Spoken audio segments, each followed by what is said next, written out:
Recap Finn's ruthlessness terrified Vivian. In the last episode, she personally witnessed his intimate actions with a maid.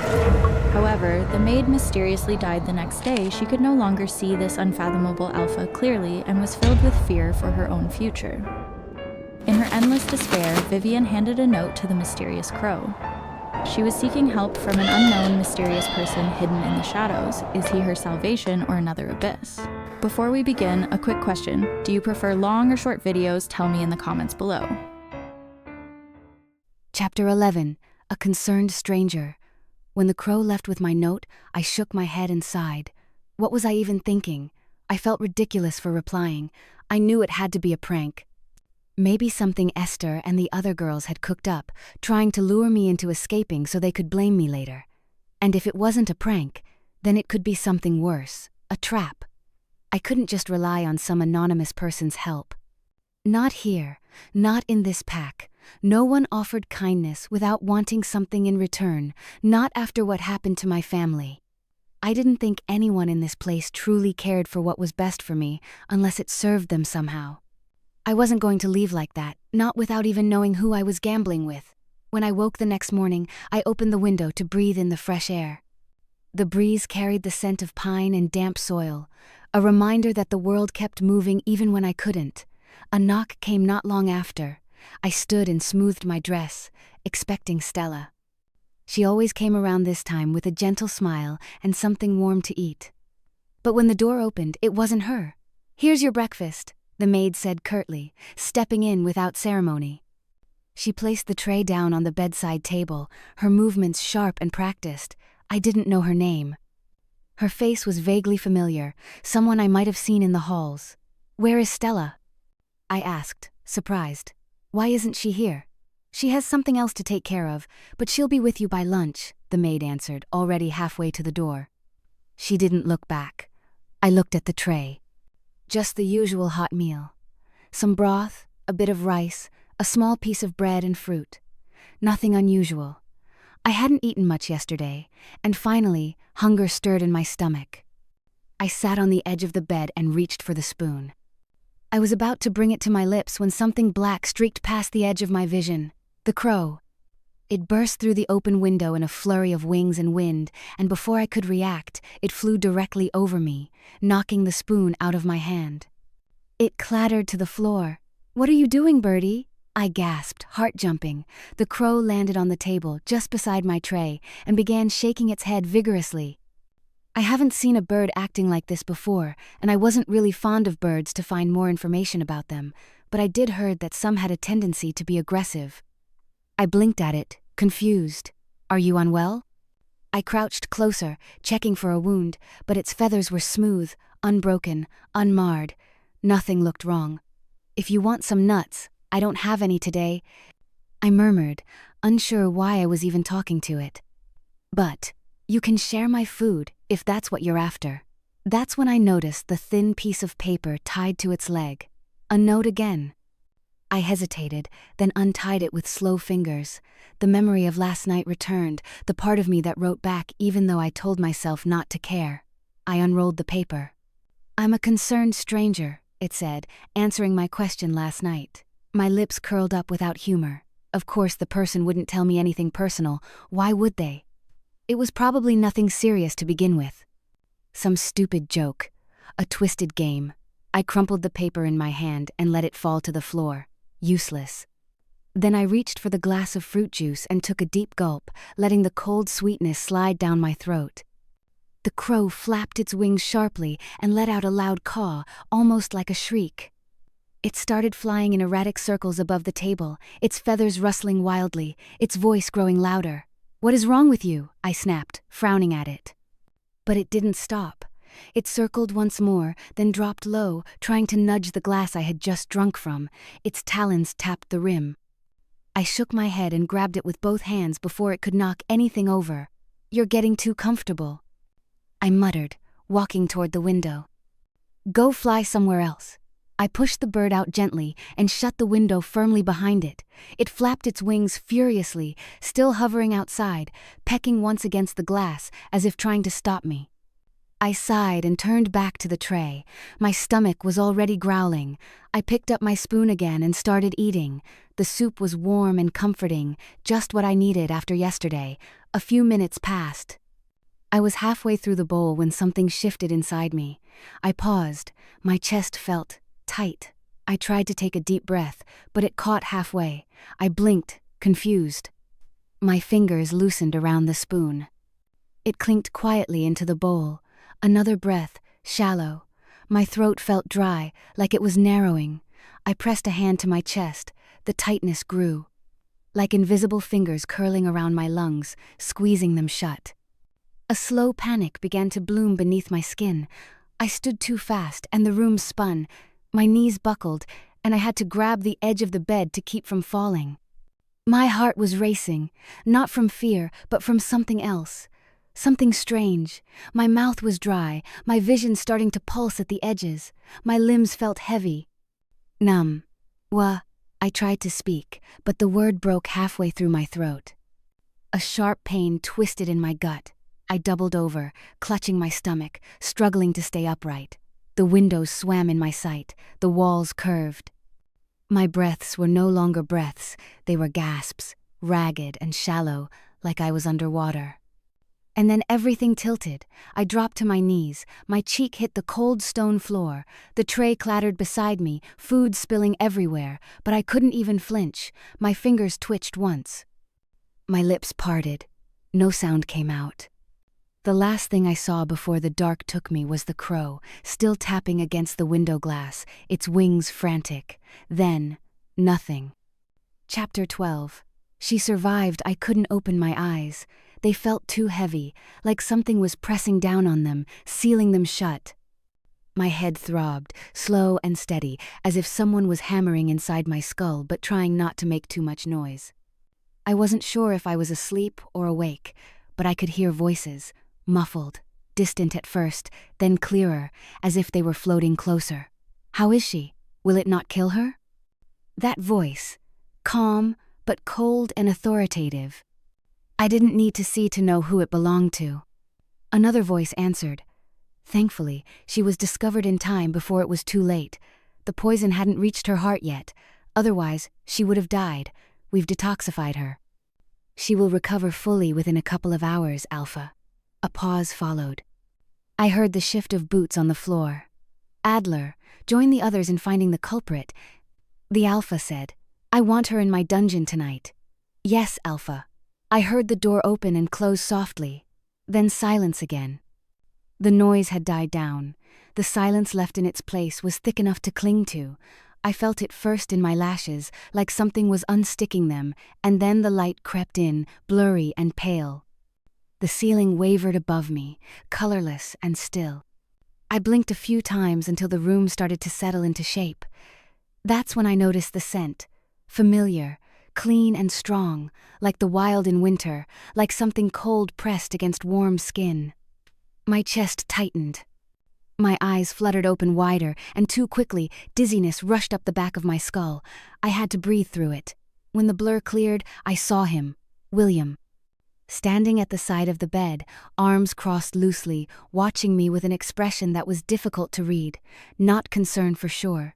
Alpha. My voice came out rough. I wasn't sure if it was because my throat was raw or because I was afraid. Probably both. A part of me wanted to flinch back. Not because he looked angry, though he did, but because I didn't know if he knew what I saw the night before. That garden, that woman. The silence between us felt stiff. I tried to remember what had happened, what time of day it was, or how long I'd been unconscious, but the memory was broken. I recalled the crow, the soup, the way my body began to feel like it didn't belong to me, then everything just slipped. You really are a magnet for trouble, William said finally, his voice quiet but clipped. I shouldn't have expected everything would go smoothly with you. He wasn't shouting. But the tension in his jaw, the way he looked at me like I was a mess he hadn't planned for.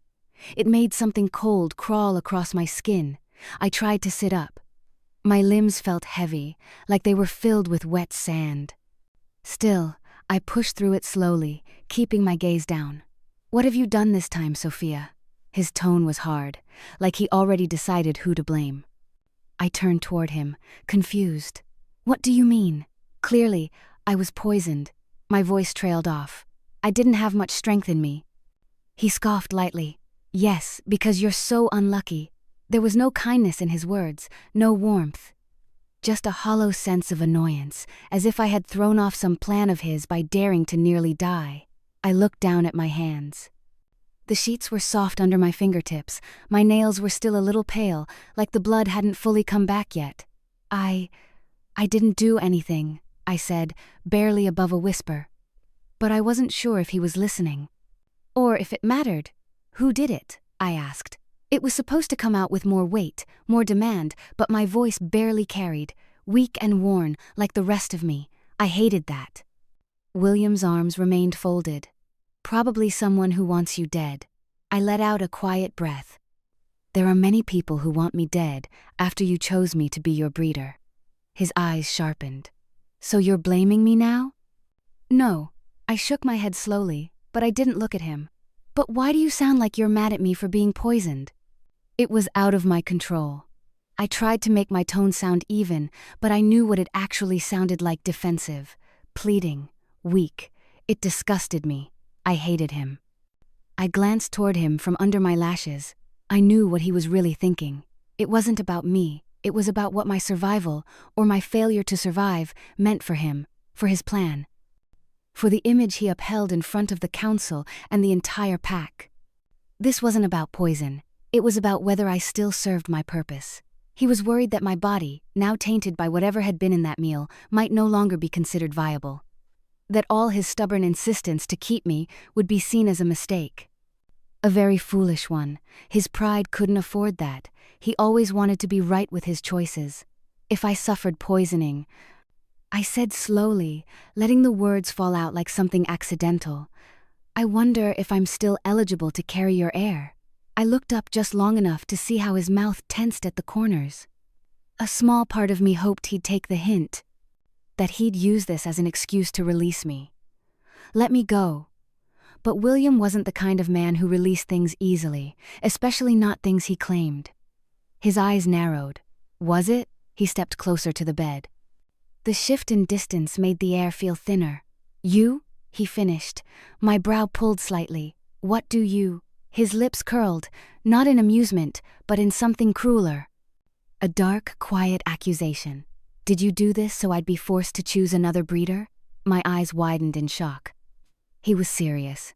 Did you poison yourself? He said, voice low, just so I'd let you go? Chapter 13. Accusation. I couldn't speak for a moment. How could he ask me that?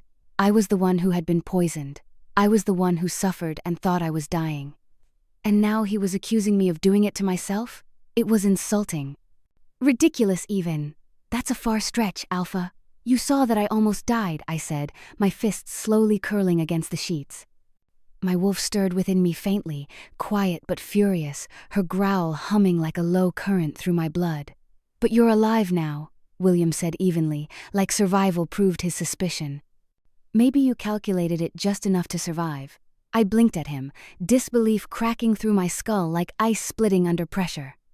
You think too highly of me. I lifted my eyes to his, sharp and unblinking. My voice was steady, but only because I was too tired to raise it. I wouldn't know how to pull that off alone. Especially not in this place, with all your people watching me. He didn't flinch. You hate me, Sophia, he said. It was no question. Just certainty. That's why I think you might have done it. So the council would question my choice. So I'd be forced to pick someone else. You want to ruin me. Ruin my pride. He smiled faintly, but it wasn't pleasant. It looked more like a bruise forming under the surface. To get back at me, he added. I looked at him. I could have denied it outright. But instead, I bit the inside of my cheek and let the silence stretch until my thoughts settled. You might be right, I said finally. I want to get back at you. My words didn't waver, but hurting myself just to do that?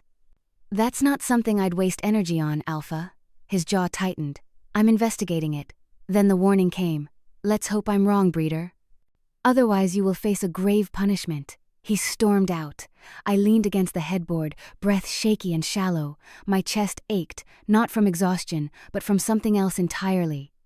A pressure building beneath my ribs, simmering just beneath the surface. It was anger at William. I closed my eyes and tried to calm the storm in my head, but his words echoed there like poison. I couldn't understand how he had changed so much. How the boy I once knew, the boy I used to be friends with, had become this cold, calculating alpha. Or maybe he'd always been this way, and I was the fool who couldn't see it. Was that gentleness from before ever real? I didn't know anymore. It didn't matter. A faint noise broke through my thoughts. I opened my eyes, my gaze darting to the window. I straightened slightly and watched the glass, already suspecting what I'd find. Sure enough, the crow was there, perched on the sill with its dark head cocked to one side. Its beak struck the window in short, insistent movements, the same crow from this morning. I stared at it, unmoving for a few seconds. A memory stirred of it circling above me, screeching, when I began eating the breakfast tray earlier this morning. I hadn't understood it then. I'd brushed it off, assumed it was just a wild thing acting on instinct. But now, my stomach twisted. I got to my feet carefully, still feeling sore from whatever was in the food. My steps were quiet as I crossed to the window and unlatched it. The crow wasted no time. It hopped inside with a flutter and landed neatly on the bedside table. I sat back on the bed, knees tucked up loosely. There was something tied to its leg again. A scrap of paper, hastily fastened with thin thread. But this time, the paper was balled up, crumpled as if it had been shoved there in a hurry. I leaned forward and carefully untied it, letting the paper unfold in my palm. A small pill rolled into view. I blinked. It rested on the creased note like a pearl, plain and unmarked. My eyes skimmed the writing, scrawled in familiar, elegant lines. "This will prevent you from getting poisoned again, stubborn girl." Chapter 14. Beneath the manor, I stared at the pill and the note for a long while, turning them over slowly in my hand. The small white tablet looked ordinary enough, harmless, but I was still skeptical. A part of me wanted to trust whoever had sent it. After what happened earlier, how the crow had stopped me from eating the poisoned meal, I wanted to think they weren't as bad as the people around the Alpha like Esther who wanted me dead. If the person behind the crow wanted me dead, they could have easily let me eat the poisoned food. But they didn't. They stopped me, and now this pill. That had to count for something, didn't it? I didn't know who they were or what they wanted from me, but I couldn't deny this growing weight on my chest, the way each passing day in the Alpha's manor felt more suffocating than the last. So much had happened. Too much, too fast. At first, I convinced myself I could live with it. That being the Alpha's breeder, no matter how humiliating, was still better than starving on the streets or scrubbing floors in the council's halls like my mother. At least this way, my needs would be taken care of, and Mom wouldn't have a hard time anymore. But now I wasn't so sure. With what's happening around the estate and how William was treating me, it felt like I was pushed into a corner. I let out a quiet sigh and tucked the pill into the hidden seam of my pillowcase. I'd keep it for now. I wanted to decide after I took proper rest. Not long after, Stella arrived with a tray of food. The smell alone made my stomach flutter. My face must have lit up, because her own expression softened when she saw me. She walked in briskly, setting the tray on the bedside table before rushing to my side. "I'm really sorry, Miss Sophia," she said, breathless and a little flushed. "I rushed home earlier today because my sister sent word that my mother was sick. When I came back and heard what happened, I wasn't even allowed upstairs until just now. They're investigating everyone." I sat up straighter, shaking my head gently. "No, it's fine. You don't have to apologize." "I'm all right now." Stella pressed her lips together, her eyes brimming with guilt she didn't deserve. "I cooked the food myself," she said. "Didn't leave it to anyone else, not even the kitchen staff. So, it's poison-free." She offered a weak smile. I smiled back. Stella stayed with me until sunset. For supper, she brought a warm soup infused with medicinal herbs she claimed would help restore my strength. By the time the sky had turned a soft gray, sleep had settled over me like a thick blanket. The next morning, I woke with more clarity and strength. When I walked to the bathroom, I no longer felt weak and dizzy. I washed up slowly, letting the water clear away the heaviness of the past few days. When I finished, I sat near the window, waiting for Stella to arrive with breakfast like she always did. An hour passed. Then another. Outside, the sun climbed higher, pale and quiet over the treetops. A light breeze stirred the curtains, but the hallway beyond my door remained still. No footsteps, no voices. I considered stepping out and asking someone, anyone, if they'd seen her, but just as I reached for the door handle, a knock interrupted me. The door creaked open a moment later, and standing there was Master Roldan. He looked as severe as always, his silver hair combed perfectly back. His eyes were sharp and cold. "Follow me," was all he said. My stomach tightened. I nodded, forcing my feet to move even as something in me resisted. The silence in the hall was almost deafening. We passed familiar corridors with familiar paintings and old banners with frayed edges, and then turned down a narrower hall that curved deeper into the manor's spine. The air grew colder, damper, and I knew exactly where we were going, the dungeon beneath the manor. I'd been there before. A long time ago, back when my father still held the Beta's title and I was just a girl with curious eyes and too many questions. I remembered the torches fixed to the stone walls, the iron scent of rust and blood lingering in the air, the cells, the chains. Even then, it had unsettled me. Now, with each step descending deeper underground, dread curled up in my chest like a tightening noose. Why was I being taken there? My thoughts spiraled. Was this about the poison? Did William decide I was to blame after all? No investigation, no trial, just quiet blame passed down like an order. I swallowed the rising panic. My shoes made no sound on the stone steps, but my heart pounded loud enough to fill the silence. When we reached the bottom, the torches lining the dungeon walls flickered, casting long, dancing shadows across the damp floor. I looked at the uneven stones, the heavy iron doors, and noticed the stench of blood. Master Roldan didn't say a word. He only kept walking, and I followed. And then we stopped. He moved aside, and that's when I saw him, William. He stood in front of a cell at the end of the corridor, hands behind his back, posture relaxed like he had all the time in the world. I was about to speak, about to ask what this was, when my eyes fell past him, and I froze. There, inside one of the cells, chained to the stone wall, was Stella. A choked breath escaped me. Her head hung low, her hair matted with sweat and dried blood. Her arms were lifted above her, wrists bound tightly in silver shackles. Her face was bruised and swollen, a trail of blood crusted at the corner of her mouth. My knees nearly gave out. "Stella," I whispered, the name breaking in my throat. Chapter 15, His Decision. What's happening? My voice barely came out. It cracked halfway, caught between disbelief and something colder, heavier.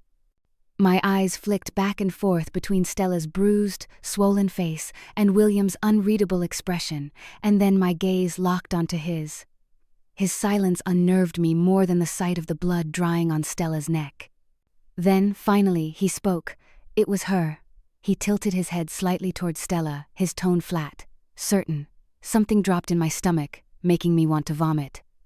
I stared at him, not wanting to believe what I already feared he meant. "Still," I asked, "what exactly do you mean, Alpha?" There was a tremble in my voice I couldn't quite hide.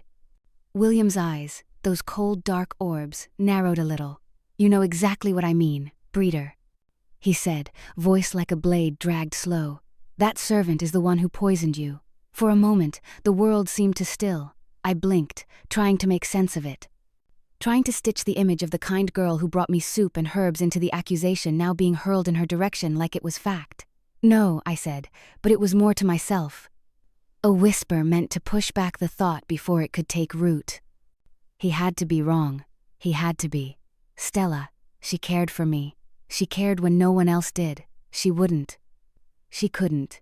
"That's not possible," I said louder, forcing my voice to steady. I looked back at him, eyes wide with disbelief. "Stella's the only one who's been kind to me in this entire place. She took care of me." William didn't blink. "And she made sure to poison you herself, too." "No." The word came sharp this time. "You're wrong." He let out a quiet breath, the kind that wasn't quite a sigh but carried the same weight of condescension. "We found the vial hidden in her belongings," he said. "Some substance that, without a doubt, could kill a person. If you were found an hour later, you would have been dead. That's how lethal the poison is." "You think someone planted it? In her quarters? Where only servants go?" "No outsider would have been able to slip past without being noticed." I looked past him, to Stella, to the blood drying under her nose, and the dull way her head hung like she'd already given up. But I still couldn't believe it. "She's being framed," I said. "Someone wants me to think it's her, but it isn't." I turned to William, meeting his gaze again. "You want the truth? Then keep her alive. Because if she wanted me dead, she's had plenty of chances, and I should have been long gone." Something flickered in his expression, but it was gone before I could name it. "She has confessed," he said, quietly.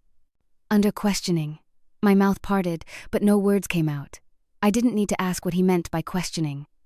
I looked at Stella again, but her eyes never rose to meet mine. "You said no outsider could have slipped past the guards," I said, my voice rising. "What if it wasn't an outsider? What if you've had a traitor under your nose this entire time?" I took a step forward, frustration tightening in my chest. "What about the other servants? The guards? Did you even investigate this thoroughly, or are you just looking for someone convenient to punish?" William's eyes narrowed. He was the alpha sharp, calculating. He wasn't stupid. He couldn't honestly believe a maid, even one as capable as Stella, had pulled something like this off alone, not without help. Not unless someone from the inside wanted this to happen and left Stella to take the fall. Someone from the council, maybe. One of those smug faces at the table who watched me like a commodity, like a useful womb and nothing more. "You're overlooking the obvious," I continued.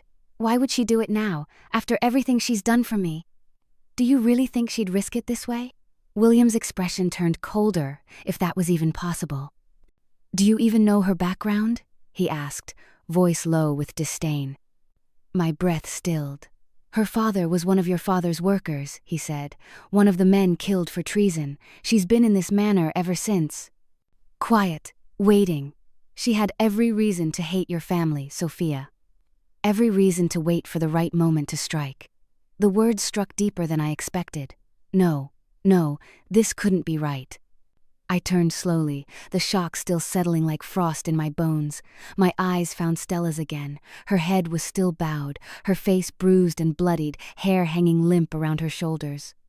She hadn't moved once. "Is it true, Stella?"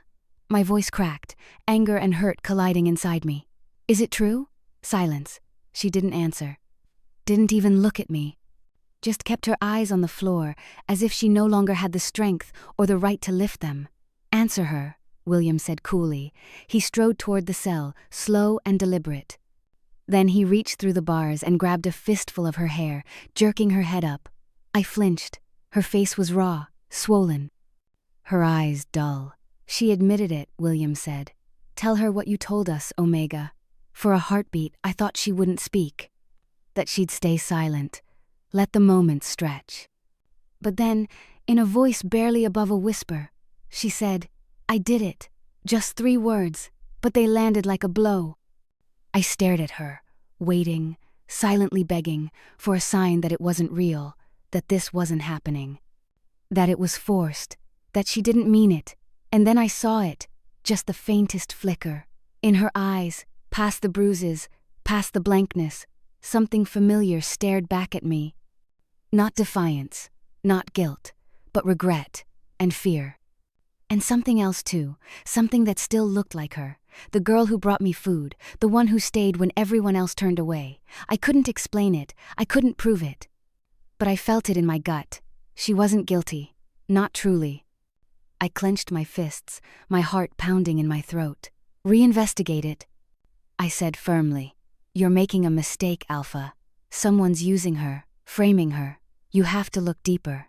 But William cut me off. "I've made my choice," he said flatly. He let go of her and stepped back. "She will be tortured," he said, "and then she will be executed." Chapter 16. Innocence meant nothing. She will be executed. The words echoed inside my skull, relentless and sharp, like whispers from a madman I couldn't shut out. I could almost hear them slithering around my thoughts, wrapping tight until my breath came shallow and my chest ached. It didn't feel real. None of this felt real. You have your answer now, Sophia. Leave. William's command came cold and clipped, every syllable sharpened with authority meant to cut. I shook my head. My tears were hot against my skin, sliding unchecked down my cheeks, but I didn't move away. I couldn't. Instead, I stepped forward toward Stella. "Tell me," I whispered, my voice shaking. "Tell me it wasn't you. Tell me you couldn't do this." Her head remained bowed. Strands of tangled hair veiled her eyes. She didn't flinch, didn't even breathe in a way I could hear. The silence scraped at me worse than any confession. "Stella, look at me." My voice cracked, climbing higher. "I know you couldn't do it. You're the only person in this place who—" My throat closed before I could finish. "The only person who ever made me feel like I wasn't entirely alone here." I gripped the bars until the cold bit into my palms. "Please, just say something." Still nothing. She didn't even twitch. It was like watching the life drain out of someone while they were still upright. Like whatever made her Stella had been pulled away, leaving only this hollow, silent thing behind. "Enough," William's voice cut in, low but sharp. I turned toward him, glaring through my tears. "She didn't do this. You're making a mistake." He didn't blink. The mistake would be letting a confessed traitor live. Confessed. The word burned. I wanted to throw it back at him, to shout that it wasn't real, that it had been beaten or broken out of her. But before I could, William made a small gesture with his hand. 2 guards stepped forward. "Restrict her," he ordered. "No." I tried to pull back, but rough hands closed around my arms. The sudden force wrenched my shoulders, and I stumbled as they dragged me away from the cell. "Let go." I twisted against their grip, my boots scraping the floor, my nails clawing at the leather of their gauntlets. It didn't matter. Their strength was immovable. They hauled me several paces back until I stood near William, who regarded me with the impassive calm of someone watching a storm from behind glass. "Since you don't want to leave," he said, voice flattening into something almost cruel, "then watch as we deal with a criminal." The word criminal landed like a slap, as if he was reminding me of my father's crime. He didn't give me time to respond. Instead, he looked past me toward the hall. "Bring it." A warrior stepped into view, broad shoulders. A whip coiled loosely in his hand, the leather black and gleaming in the dim light like a serpent waiting to strike. "No." My voice was hoarse now, nearly gone from the shouting. "You can't." But the guards held me still. The warrior entered the cell. The first sound Stella made was a small, pitiful exhale when the whip brushed the ground beside her. Not even pain yet, just dread. Her head lifted a fraction, and her gaze flicked once toward me, and then the whip cracked. The sound was like the world splitting open, a sharp, ugly rip that echoed off the stone walls. Stella's scream followed a heartbeat later, raw and jagged. It tore through me. I lurched forward, but the guards yanked me back, their grip biting into my arms until I thought they'd leave bruises. "Stop!" I shouted. "William, stop this! You've already beaten her!" He didn't answer. Another crack. Another scream. The leather sang through the air before each blow, the sound cruel in its anticipation. Stella jerked with each strike, chains rattling against the wall. Her wrists bled where the metal bit into skin. "Please." My voice broke entirely now. "William, she's innocent." Still, nothing.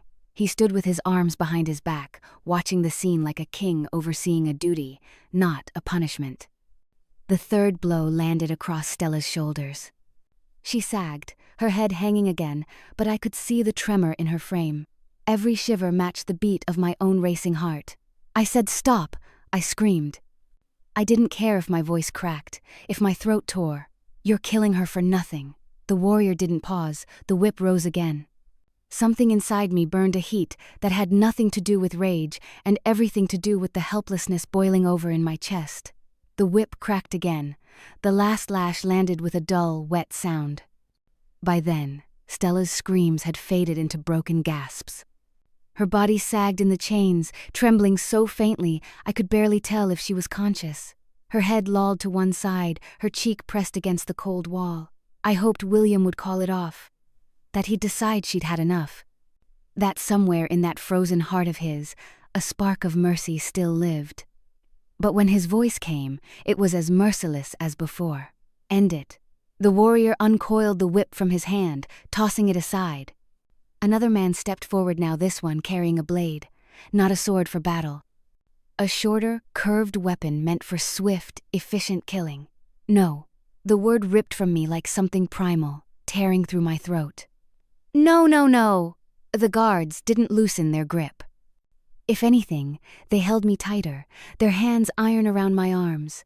She hasn't even had a fair trial. My voice cracked under the weight of it. You call yourself Alpha, but you're nothing but an executioner. William's gaze slid to me, calm, cold, cutting. Justice does not need your permission, breeder. The executioner entered the cell.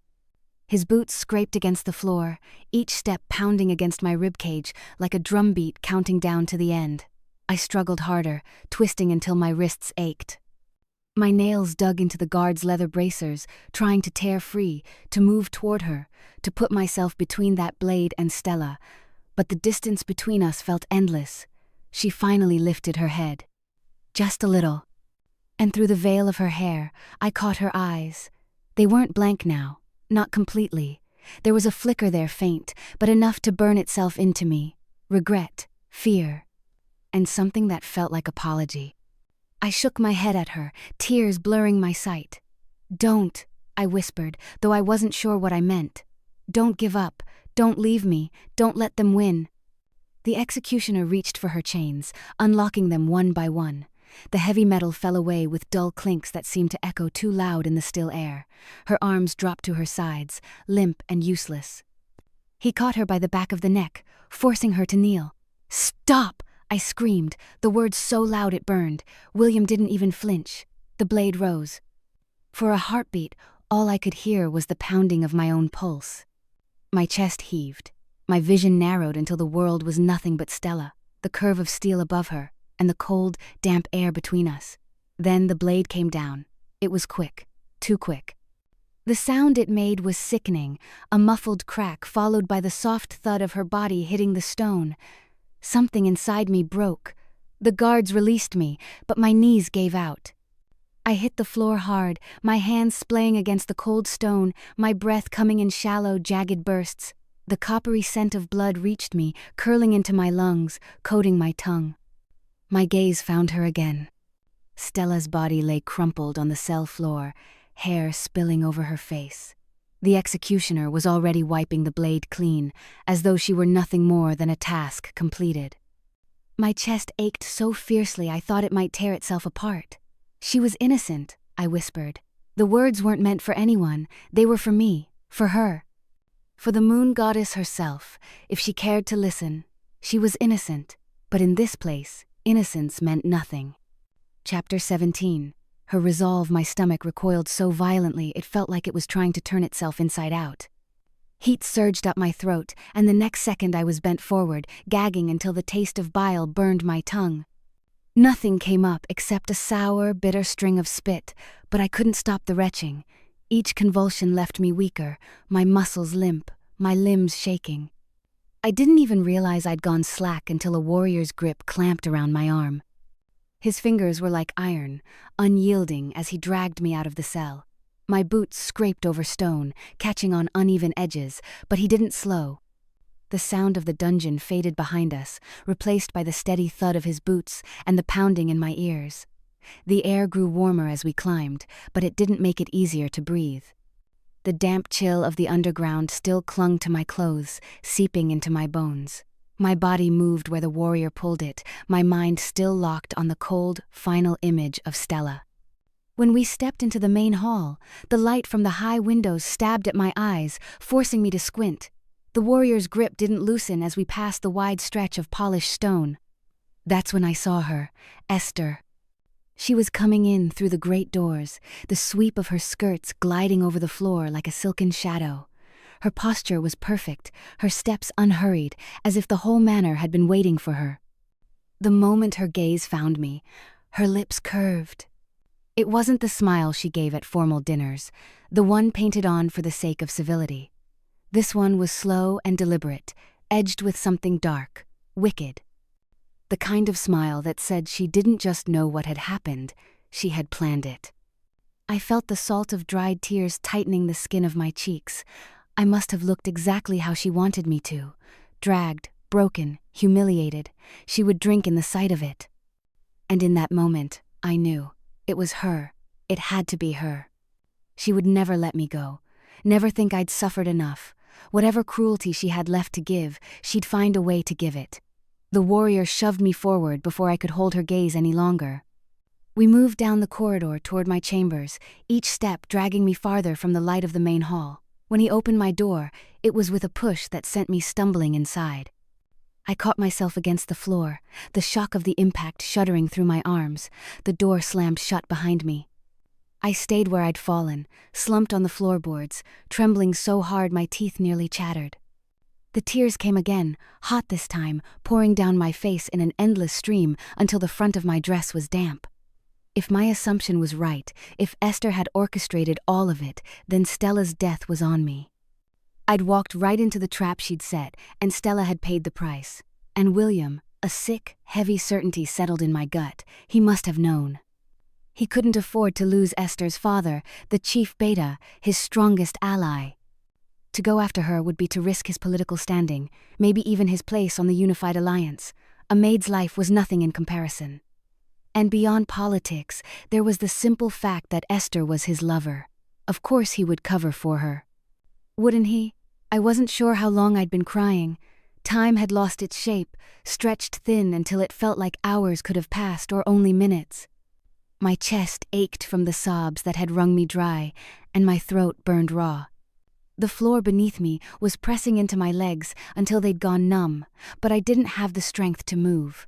It wasn't until a faint shuffle stirred the air in front of me that I lifted my head. A crow stood there right inside my room, its claws curled delicately against the floor. The light outside had changed while I hadn't been looking. The window's edges glowed faintly with the last traces of daylight, and beyond that, the sky had already begun to sink into deep indigo. Night had crept in without my notice. The crow tilted its head at me, glossy black eyes catching the dim light.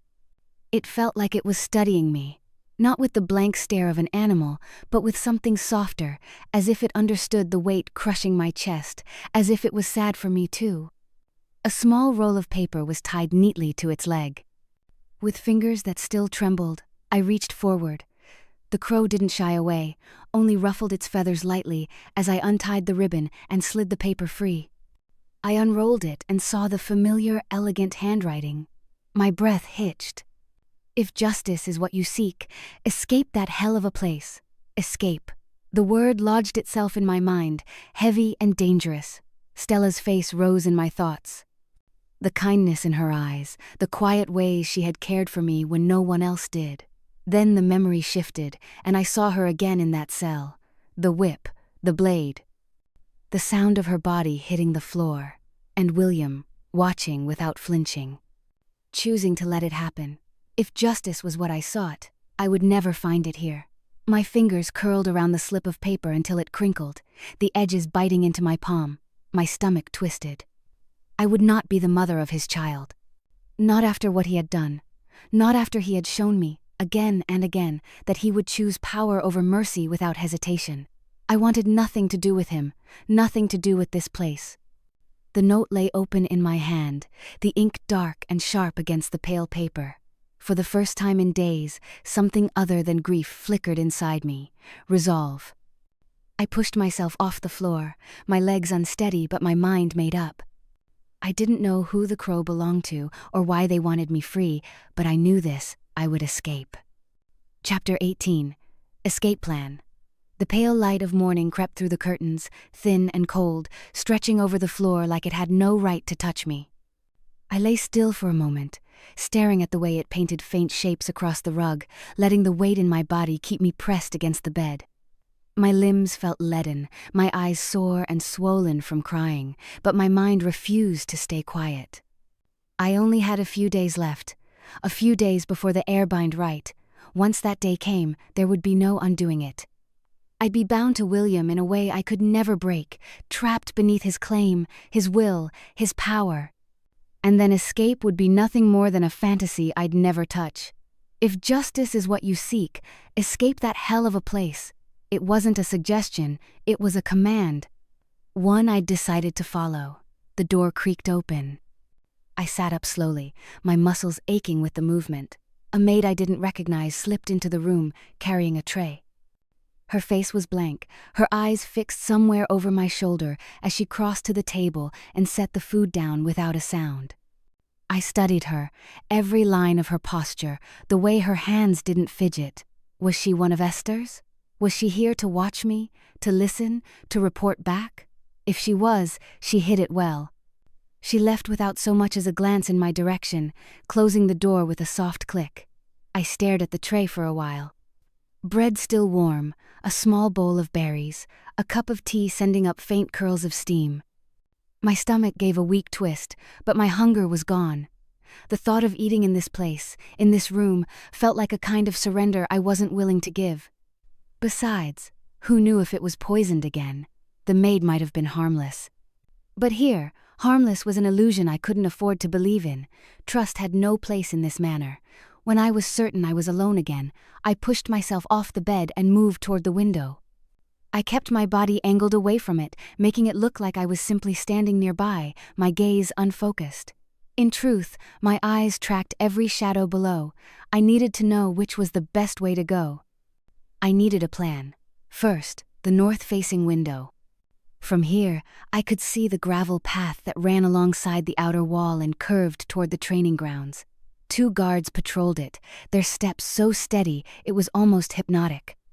They didn't speak to one another, didn't even glance at the view beyond the walls, eyes forward. Every few minutes, they passed the same gap in the hedges, their shadows lengthening in the slant of the Sunday. I made note of the timing. And the blind spots. The east-facing window offered a different angle, the front courtyard, the long sweep of cobblestone leading to the manor's grand entrance. There, the patrols were heavier. At least 8 to 10 guards, with others stationed at the high gate. The main road stretched beyond them, disappearing into the town in the distance. By the second day of planning, I decided I needed more than a view from above. I needed to see how they moved up close, so I left my room.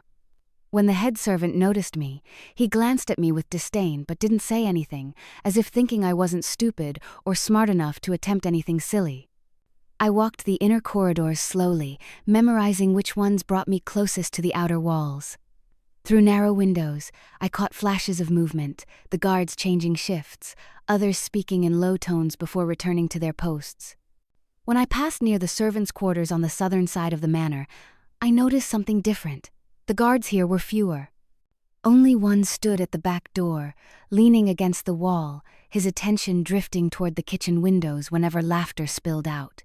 It was nothing like the rigid, wordless patrols at the front. Beyond that door lay the maze garden. I knew every turn of it. Back when my father was still Beta, I'd been in and out of the Alpha's estate more times than I could count. The garden had been my escape even then, a place where I could vanish between the hedges, my footsteps muffled by moss and soil, the world narrowed to winding green corridors and the smell of sun-warmed leaves. I knew the dead ends, the false turns, and most importantly, the quickest path to the far edge where the hedges broke into open grass. And beyond that grass, the forest waited. If I could make it to that back door without being seen, the maze would hide me. The hedges would swallow my shadow, and the forest would take care of the rest. The plan began to take shape in my mind. Not perfect, not without risks, but possible. For the first time since I arrived in the manor, the thought sent a flicker of something through me, hope. Though I could imagine what would happen if I were caught. William's face came to mind first. That unyielding stare, the way he could look through me as if I were nothing more than a problem to solve. He wouldn't hesitate. He'd drag me back to the dungeon, maybe worse. And Esther, I could see her, standing beside William, her lips curving into that satisfied smile. She'd drink in the sight of me in chains. She'd whisper something sweet to William while knowing she was the one who made it happen. And the council, I didn't even want to imagine it. Those cold, assessing eyes, their judgment disguised as law, their whispered discussions about what should be done with the disobedient breeder. A shiver worked its way down my spine, but instead of freezing me in place, it only pushed me forward. There was no life for me here, not in this manor, not in William's grasp. Staying meant being trapped until there was nothing left of me. So I've decided to leave that night. I waited until it was midnight. When most people in the manor are asleep, I crossed the room and began gathering what I could without drawing suspicion. My shawl, nothing remarkable, but warm enough for the nights ahead. A hairpin I could tuck into my braid, it might be useful for more than my hair. And, hidden in the false lining of a drawer, the small pouch of coins I'd kept since before I came here. It wasn't much, but it would have to be enough. My hands moved quickly, but each motion was careful, urgent, no wasted movement, no noise that might carry through the door. I returned to the window, watching the garden below. The guards passed again. One pair disappeared around the far hedge, the other still at the gate. This was it, no turning back. I crossed to the door, every step felt like it echoed, even though I moved silently. My pulse pounded so hard, it almost drowned out my thoughts, except for one. Escape that hell of a place. I slipped through the door. Chapter 19. Into the maze, the servants' quarters were my only way through. The narrow corridor beyond them led straight to the back door of the manor, and from there, into the garden. I moved slowly, each step measured, my weight rolling on the balls of my feet to keep my tread silent. My shawl shifted lightly against my arm as I walked, the faint rustle loud in the stillness. Halfway down the hall of the servants' quarters, I froze. Voices, 2 of them, soft, hurried whispers threading through the dark. I turned my head toward the sound, heart thudding hard enough I could hear it in my ears. The faint glow of lamplight bled from a half-open door. I hadn't expected anyone to be awake, not at this hour when most of the servants should have been sleeping in their narrow beds, the hall dark and silent. I pressed myself to the wall, holding my breath. The words were too faint to make out, but I could tell they were spoken in quick bursts, one maid leaning in, the other answering in sharp, clipped tones. The rhythm of gossip. I pictured their heads bent close together, the way servants always seem to know more than they should. They shouldn't see me here, so I waited, 1 minute, then another. The light inside the room shifted, dimming as the wick was turned down. Hinges groaned softly, and the door clicked shut. Footsteps padded along the floor, slow at first, then fading into the distance. The soft thump of mattresses followed, then silence. I forced myself to move again, my legs tight with the effort of restraint. The corridor eventually opened into the cool night air. The garden spread out before me, silvered under the light of the moon. The neat lines of hedges cast deep shadows on the grass, and the air smelled of damp earth and night-blooming flowers. My lungs drank it in greedily after the stale confines of the manor. Earlier today, while pretending to take a casual walk, I'd bent to the herb beds and plucked what I needed: sprigs of rosemary, the sharp bite of sage, and a handful of mint leaves I'd crushed in my palm until their scent clung to my skin. I had wrapped them in a scrap of linen and tucked them into my shawl. Now, as I pulled them free, the rich, pungent aroma rose around me. I rubbed a bit more against my wrists, along the edge of my collar. Strong enough, I hoped, to mask my own scent from any patrol hound or sharp-nosed wolf passing near the maze. The hedges rose high on either side, their dense green walls absorbing sound, making the space between them feel almost too quiet. I paused at the entrance, glancing once over my shoulder. The manor's back door was a dark rectangle in the wall, its outline softened by shadow. No movement, no sound except the faint sigh of leaves. I turned back to the maze. I knew every twist and turn, every false path and narrow bend, from the days when my father was Beta and I could roam the Alpha's estate freely. Back then, the maze had been my escape from dull dinners and stiff introductions. Now, it would be my way out of this place entirely. The hedges seemed to lean in, swallowing me whole. I'd had practice at this before. When I was younger, my father could be strict. If I made trouble, which I often did, he'd confine me to our manor, posting guards at the gates like I was some dangerous prisoner instead of his daughter. Back then, escaping was a game. A challenge. I learned where they'd grow lax, where the blind spots lay, how to use shadows and timing to slip past them unseen. That was years ago, but the skills remained. My steps quickened as I crossed the stretch of open grass toward the maze, each footfall muffled by the damp blades. The air cooled the further I got from the manor, and I could almost feel the eyes of its walls at my back, searching for me. Relief unfurled in my chest when I reached the tall hedges and stepped between them. Here, I could walk tall without fear of being spotted. The walls of green rose high enough to swallow me completely, blocking any line of sight from the upper windows. The moon's light slipped in narrow, fractured beams, broken by the hedge tops. It wasn't full tonight, thank the goddess, so I wasn't bathed in that betraying silver glow. Even if someone looked from the manor, they'd see nothing more than shadow moving through shadow. I let out a slow breath, pressing a hand briefly to the rough, cool leaves beside me. The scent of crushed herbs clung to my skin and shawl, mingling with the damp, earthy smell of the maze. Somewhere in the distance, an owl hooted. I pushed forward, each step taking me deeper, the manor fading behind me with every turn. I was almost there. The last turn of the maze lay ahead, just a few more steps, and I'd be through the narrow break in the hedges, out onto the strip of grass that led to the forest. The cool air ahead tasted different, freer somehow, and for a moment I could almost feel the wild beyond the estate pulling me toward it. Then I stopped. Something tightened low in my gut, an instinct sharp enough to cut through the rush of my thoughts. I didn't hear it at first. I felt it, the faint tremor underfoot, a shift in the air that didn't belong to the wind. The sound followed a moment later. Footsteps.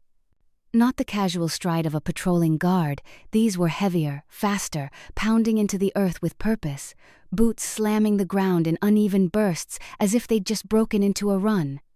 I held my breath, every muscle locking in place. Then a voice split the night, loud, harsh, carrying too easily in the stillness. The breeder ran away. Find her. John's at 20. A prey in the dark, I didn't look back. The hedges fell away behind me, and I burst out onto the open strip of grass, my legs pumping as I hurled myself forward. The forest loomed ahead, its trees like dark sentinels against the sky. I didn't hesitate. I leapt across the last stretch of open ground and vanished beneath the heavy canopy. Branches clawed at my sleeves, roots snagged at my slippers. The forest swallowed me whole, its damp breath wrapping around me, smelling of moss and earth and rain-soaked bark. Every instinct in me screamed to shift, to call on the strength and speed of the wolf. My body ached for it. My bones felt like they were straining against invisible chains. Deep inside, my wolf stirred restless, agitated, pressing against the thin barrier that kept her locked beneath my skin. "I'll kill them all," she seemed to snarl, pacing in the cage of my chest. But I couldn't. The wolfbind band clamped around my wrist like a shackle, its cold metal biting into my skin with every swing of my arm. The cursed thing cut me off from what I was meant to be, silencing the shift, no matter how hard I willed it.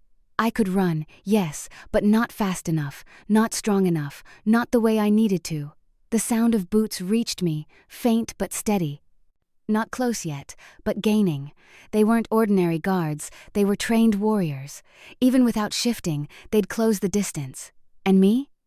I was only flesh and bone. I cursed under my breath, fury bubbling through the cracks of my fear. If I could just shift, if I could just shed this fragile body, I wouldn't be prey, I wouldn't be hunted like this. My lungs burned as I pressed deeper into the trees, weaving between trunks, ducking under low-hanging branches. The darkness was thick here, shadows clinging to every surface, but I didn't care. I couldn't afford to. Don't think, don't stop. Just run. The forest floor softened underfoot, the earth damp from recent rains.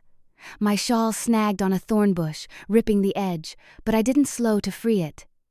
Every second mattered, and then I heard it. A howl. It cut through the night like a blade. Long, sharp, carrying from the distance but close enough that my blood ran cold. No. The word slipped out, breathless. Terrified. A signal. Someone had shifted. My stomach clenched. A wolf was faster, sharper, thrice more attuned to every sound, every scent, every movement than any human form could ever hope to be. They would find me. They would outrun me. Hopelessness bloomed in my chest like a dark, poisonous flower, spreading its roots deep. The futility of it pressed down on me, heavy as stone, but I kept running. The sound of rushing water filled my ears. I burst through the last veil of trees, and there it was, the river, silver under the pale moonlight. My chest heaved with ragged breaths, my legs trembling, but I didn't stop. If I could throw myself into that current, let it carry me, maybe I could make it to the town beyond. Maybe I could vanish before William's warriors caught up. But just as I bent my knees to leap, the forest shifted. A shape exploded out of the darkness. The impact of it hitting the earth shook the ground beneath my feet. A massive brown wolf stood in front of me, blocking the riverbank. Its paws sank deep into the wet mud, its hackles bristling, breath steaming in the night air. And then I saw the eyes, rich gold, glowing like twin brands in the shadows, locked on me. I didn't need the snarl curling its lips, didn't need the low growl that vibrated through its chest. Just the eyes alone were enough. William. My stomach lurched, a bitter twist of fear and fury. No. Not him. Not now. I spun, desperate, ready to throw myself into the water anyway, but pain shot through my arms as someone's hands clamped down, yanking me back. My body slammed against solid muscle. I thrashed, but the grip was merciless, iron on flesh. A warrior. Of course, he must have tracked me from behind while William circled ahead. I should have known it was pointless. No one escaped him. The wolf moved, stepping closer, each heavy paw striking the earth like a drumbeat of doom. And then bones snapped, fur receded, form twisting with brutal grace until a man stood in its place. William's bare chest gleamed with sweat and river mist, but his body wasn't what rooted me in place. It was his face. Cold, carved from stone, rigid with fury. "You dare run away from me?" His voice was low, lethal. A blade in the dark. The warrior shoved me forward until I nearly stumbled into him. William's hand shot out, seizing my chin in a grip so hard it made my jaw ache. His thumb dug into my skin, forcing my head back so I had no choice but to look at him. His gold eyes burned down at me, not with warmth, not with anything human, only possession. No prisoner has ever escaped under my nose. "Do you know that, Sophia?" His words were a growl, each syllable dripping with rage. Of course I knew. Everyone knew. William was the alpha no one defied. The one who hunted down every runaway, who punished every betrayal. The one who broke wolves until they bent to his will. But I had still tried. How could I not? After everything I had seen, after the ruthlessness that left me sick to my stomach. I couldn't stay, couldn't surrender to what he wanted from me. I had dreamed of reaching the town, of slipping far south, of taking my mother's hand and running until William's shadow could never touch us again. But the dream had shattered the moment his eyes found me. My throat burned with unshed tears, my chest tight with fear, but I forced myself to meet his gaze. Forced myself not to break, even as my body trembled under his hold. "You are a cruel alpha," I whispered, my voice rough but steady. "And I don't want to be your breeder." The words cut through the night air, sharp as glass. My eyes stung, glossy and bloodshot, but I didn't look away. "How can you force me?"